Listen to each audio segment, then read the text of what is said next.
একতরফাভাবে যুক্তরাষ্ট্র ইরানের বন্দর অবরোধ করেছে এবং বলা হচ্ছে যে ইরানি তেল বিক্রির অনুমতির মেয়াদ বাড়াবে না যুক্তরাষ্ট্র।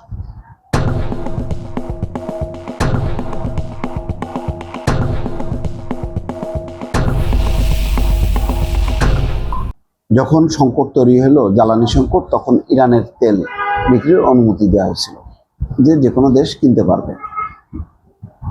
যুক্তরাষ্ট্রের অর্থ মন্ত্রণালয় বলছে ইরানের বিরুদ্ধে সর্বোচ্চ চাপ প্রয়োগের কৌশলের অংশ হিসেবে সমুদ্রে আটকা পড়ে থাকা ইরানি তেল বিক্রির যে স্বল্পমেয়াদী অনুমতি দেওয়া হয়েছিল তার মেয়াদ আর বাড়ানো হবে না।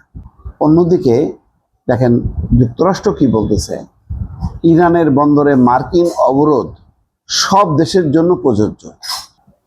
সমুদ্রপথে ইরানের সব ধরনের বাণিজ্য বন্ধ করে দেওয়া হয়েছে দাবি যুক্তরাষ্ট্রের। আচ্ছা দেখেন, প্রত্যেকটা স্বাধীন সার্বভৌম দেশ এক দেশ আর এক দেশের সাথে চুক্তি করবে, সেই দেশে সে কূটনীতি করবে, বাণিজ্য করবে, যাতায়াত করবে, এটা হলো অধিকার, সার্বভৌম অধিকার। সেই অধিকার যুক্তরাষ্ট্র তার ক্ষমতা বলে বন্ধ করে দিচ্ছে। এইটা যদি যুক্তরাষ্ট্র পারে তাহলে অন্য যে কোনো দেশ পারবে। এটা কি হবে? এটা হবে না। তার মানে সোজা কথা, এটা এক ধরনের স্রেফ মাস্তানি, যে আমার গায়ের জোর আছে, আমার অর্থ আছে, আমার অস্ত্র আছে, সুতরাং আমি এই কাজটা করব। এখন বিষয়টা তাই হয়েছে, ইরানের বন্দরগুলো দিয়ে সমুদ্রপথে সব ধরনের অর্থনৈতিক লেনদেন এবং বাণিজ্য বন্ধ করে দেওয়ার দাবি করেছে মার্কিন সামরিক বাহিনী।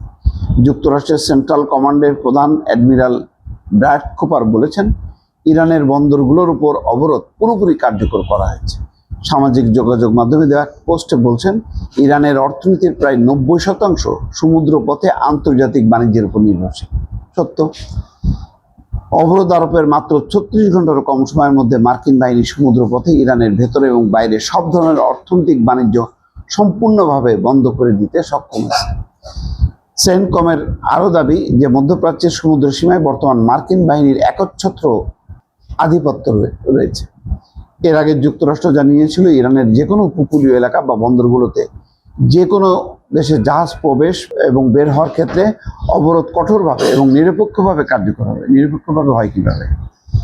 ইরানের উপর অর্থনৈতিক চাপ বৃদ্ধি এবং দেশটির পারমাণবিক কর্মসূচি অন্যান্য ইস্যুতে সমঝোতা বাধ্য করতে এমন পদক্ষেপ নেওয়া হয়েছে বলে মনে করেন বিশ্লেষকরা।